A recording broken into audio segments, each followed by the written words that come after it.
What's up, guys? Good evening and welcome to Roma Theory, a weekend without Roma. We'll go through it. It's going to be painful, but I'm actually quite glad that we're playing on Monday because I think we're in that stage of the season where every day of rest counts, and we're coming from Glasgow. We came back this morning, immediately got into training this afternoon. So I'm quite glad that we're not playing immediately and that we have a bit more time to rest. Because Monday's game is very important. Monday's game is not an easy game. We will speak about it tomorrow in the dedicated match preview. Today, ZIRKZEE, some important rumours coming from England saying that there has been a meeting, a blitz, between Roma and ZIRKZEE's agents. And sources say that he is asked to be sold and wants this move. I also want to share a few words on yesterday's game, a few more in-depth analysis, because I did rewatch some parts of yesterday's game, especially that first half, and I really liked that first half. So a few things that I did miss out from yesterday. And yeah, if you've got any questions in general, Friday night, we don't have a preview to go through today because we're playing on Monday. So if you guys have questions, pop them in the chat. This is a chilled stream. I wanted a beer. I really wanted a beer on this video with me. But I had no beer and I didn't want to go out and buy it. But this is the classic beer stream. Yeah, it really is. If you've got a beer, then cheers. Happy Friday and happy weekend to you guys. How did the exam go? The exam went well, mate. The exam went very well. Fun story. I was actually because I don't cheat. I don't like cheating. But I was sat next to my friends, right? And guess who gets picked to kind of detach from the friend group and sit front row? Guess who gets picked from the professor? Because we were too close and he was scared that we were going to cheat. And guess who got picked and put first row? Me. Yes, it's me. But no, it went well. It went well. So very glad about that. Now I've got a bit of a rest. My next exam is on next Friday, and then we have a break for Christmas. So yeah, thank you for asking, mate. Okay, where do we start? Should we start with ZIRKZEE to get it out of the way? Because I think it's important. Rumors in England are saying that Roma have met ZIRKZEE's agents in England. And in this meeting, they've been told that ZIRKZEE wants the move and wants to leave Man United, where I think he's never really adapted himself. It's not easy to adapt in the Premier League. It's not easy to adapt at Man United. And there are plenty of examples of this, which is why I say, I think, you know what it is? Because somebody in the chat is saying, I'm so not convinced by ZIRKZEE, he's overrated. I think it will be a mistake to bring him in. I said this before. I think you can't judge players based on their United experience. I think if there's one thing that we've learned over the past year, probably more in this league, is that you don't judge Man United players based on their Man United experience. If you buy players from Man United, you don't judge them based on the experience that they had at that club, because that club is a mess. And you don't judge players who live periods of mess.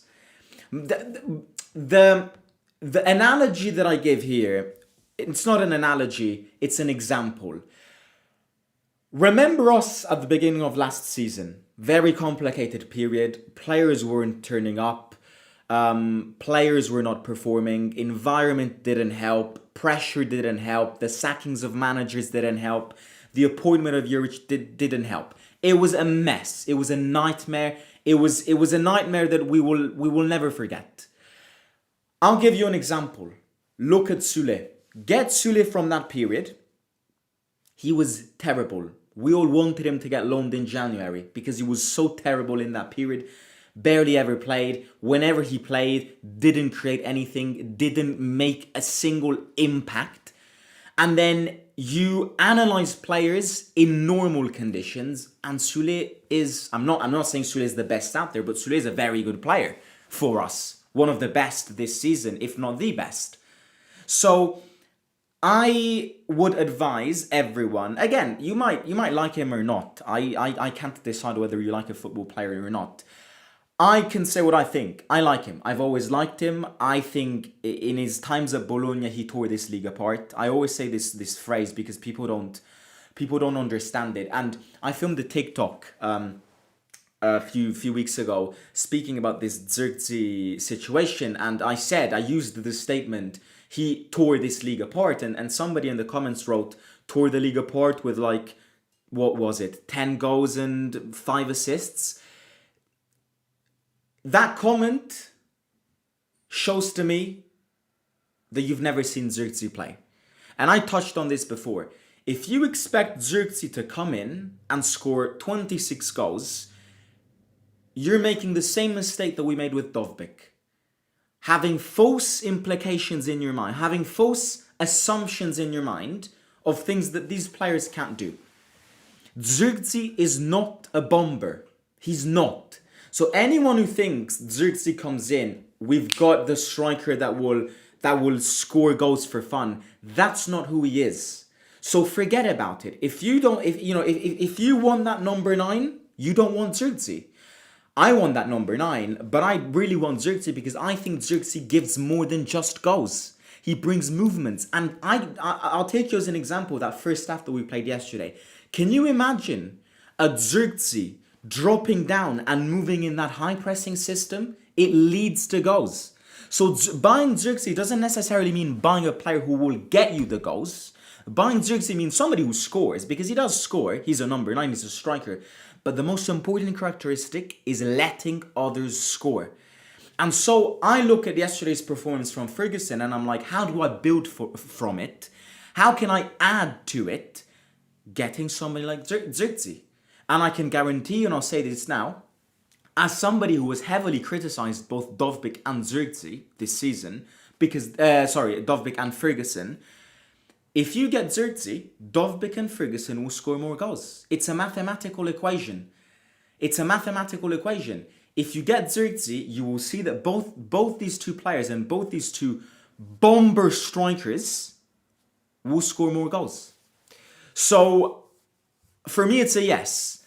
And I would say that anyone who maybe has negative impressions about him, or basing him off a period and off a club more specifically, that you shouldn't base players from. Because look at McTominay, look at Højlund. Players at Man United dissolve. You need to analyze players outside of Man United. Which is why, going back to this example of Højlund, I've always said that Højlund is a great player. But people have this negative image of Højlund because he flopped at Man United. Højlund is a great striker. Højlund was linked with us this summer because with a Gasperini reunion. And I remember speaking about it. And I said he would be the dream striker for this team. And so many people were like, no, you don't want Højlund. Højlund isn't good. Højlund flopped at Man United. You don't judge players off their Man United experience. You don't. Højlund is a great player. McTominay, I don't even need to talk about. So, it's a yes from me. I've been saying this. I feel like Roma are secretly working on this. Again, I expect competition. If a player wants to leave a club, then other agents will also be involved. And I do expect other clubs presenting offers. One of them is Milan. I expect Milan going after ZIRKZEE because Milan, similar to us, do have a striker crisis. So I do expect competition, which is why if you can get the timing of this correctly, it would change the negotiation. Because if you're quick with this, if you're rapid with this, if you maybe establish an initial agreement even before the January transfer session begins, you would be in a very good place. If we let this go and days go by and days go by and days go by, we've already seen this script, we've already read this script, we've already seen this film linked with us and then doesn't join. So we need to be quick, and I think you have to be quick with him if you want to buy him, because I do expect other clubs, both in the Prem and outside. But if I were ZIRKZEE, after this Man United experience, I'd switch it up again. I would go back in a league that you know you've played well in, that you know well, that you've toured before, in a system like Roma's, which is very similar to that Thiago Motta Bologna system that season. If I were ZIRKZEE again, eliminate all the bias coming from this statement, I would choose us, because I want to go back in this league. I've thrived in this league before, and you can be pivotal to this Roma team. Now, I'm not sure if ZIRKZEE watches our games, but if he would have an element of knowledge of how we play, he would choose us, because he would understand that he would be pivotal to this team. So that's. I mean, hopefully we're advancing some talks, because I would definitely. Again, is he my ideal attacker signing? No, my ideal attacker signing is Ken, but Ken won't leave in January, or Fiorentina will get relegated.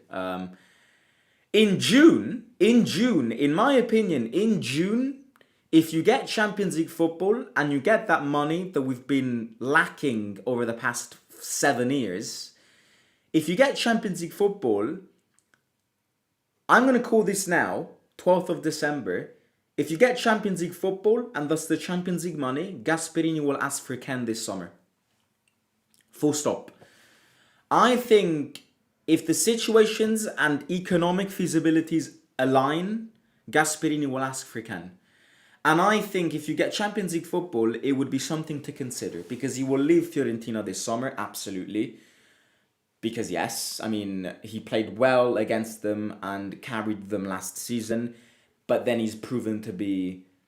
Again, maybe it's because Fiorentina are terrible this season, but maybe Ken deserves a bigger dimension. And it would...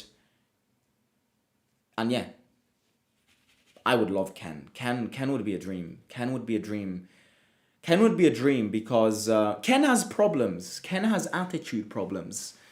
But it's exactly the manager. Gasperini would be the exact manager, just like he's done with many other strikers in his career, to officially make him a great player. Because up to now, Ken is, in my opinion, Ken is world class. One of the few world-class players in the Italian in the Italian continent, in the Italian country. But he's, in fact, no, I wouldn't define Ken world-class, because I think world-class players, you also need to analyze them through their attitude. I think Ken is phenomenal, but to make that world-class jump, which physically he can do, because physically he's a beast, he needs somebody that dictates him. And that somebody would be Gasperini. So this summer, if you've got the availability and finances, you've got the, the PR, if you get Champions League football, I would go for Ken. And let's say Fiorentina, I still think Fiorentina won't go down. But this game that they're playing this weekend against Verona at home is crucial. If they lose to Verona at home, I reckon they really might go down. If Fiorentina go down, they can't massively inflate that price, which again, more clubs will then be interested, of course, but you get the point. This summer, if everything aligns, go for Ken, but we can't do it in January because he won't leave in January. Would you prefer ZIRKZEE, Chiesa, or Salah if all three were affordable? Well, I mean, I love the question, mate, but you've like formed a trio. You've formed an attacker trio yourself. It's like choosing between three completely different things. I think what we need, if you rephrase that question in what do you think we need the most out of the three, parenthesis, Salah won't happen. It was never a consideration. I just posted a reel about it because of nostalgia vibes. Salah earns way too much money. I've read that Slot is about to reintegrate him back in the team. If he was to leave, he would go to Saudi. So Salah's not an option. But let's say he was, I would probably go with... I mean, I wouldn't go for Salah, you see, because I think Salah is not what we need because we've got Sule on that side. So technically, if you're smart, you don't need Salah. We would all love him, but you don't need him. He's not the priority. So I would go for ZIRKZEE or Chiesa. ZIRKZEE will thrive with Gasp, that's for sure. Anything is good at this point. I would like Roma to focus on acquiring some pace. We're rarely a threat on the break. Mate, that's because we have players with no tempo. I've been saying this ever since the season started. We have players who don't dribble past the man, produce one-on-ones. So you can't be a pacey team if you have players that don't dribble and run past your opponent. You can't. I mean, yesterday's game we did it because Celtic were terrible and their defense line was so slow. But we don't have... El Shaarawy does it. And El Shaarawy, I love him, but you cannot rely on El Shaarawy in 2026. You can't. He played phenomenal yesterday, but he's not consistent anymore. But yeah, I mean, El Shaarawy is the only one who does it. El Shaarawy and Wesley are the only players who dribble past their opponents. So if you don't dribble, it's very hard to be pacey. I'm coming to Rome at the weekend, Roma versus Sassuolo. Do you know when I will be able to buy tickets for the game? Because right now there is no option to buy. Do you know when? If you've got Instagram, or if you go on the official website, you can, next to the game, you can if the tickets still aren't out, you can press the notification button, so you'll be notified when they drop the tickets. But you have to be quick because the majority of fans are season tickets, so the amount of seats is not massive. Gasperini playing Baldanzi in false 9 is insane. I don't care if Ferguson never scores another goal. Don't want to see Baldanzi at false 9. Simo, in your opinion, what do we need more right now? ZIRKZEE and no changes with our 9? Or lethal 9 like Ken, but no ZIRKZEE?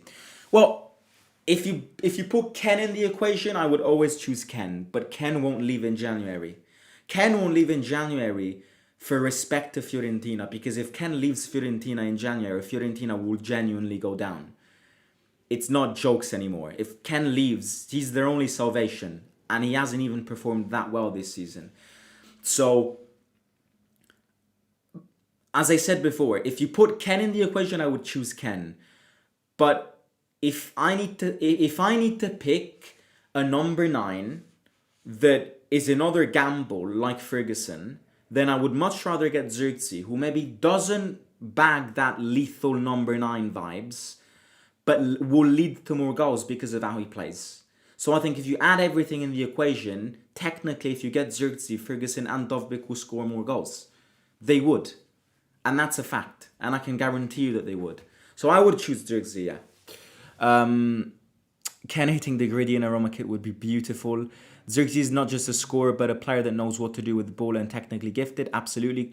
Question about unfair Mancini reputation. If Mancini had pulled Wirtz's shirt in a big Champions League game, they'd blast him. If Mancini breakdanced like Salamaker's blast... Oh, yeah, I agree. Well, Mancini is the victim of the Italian media.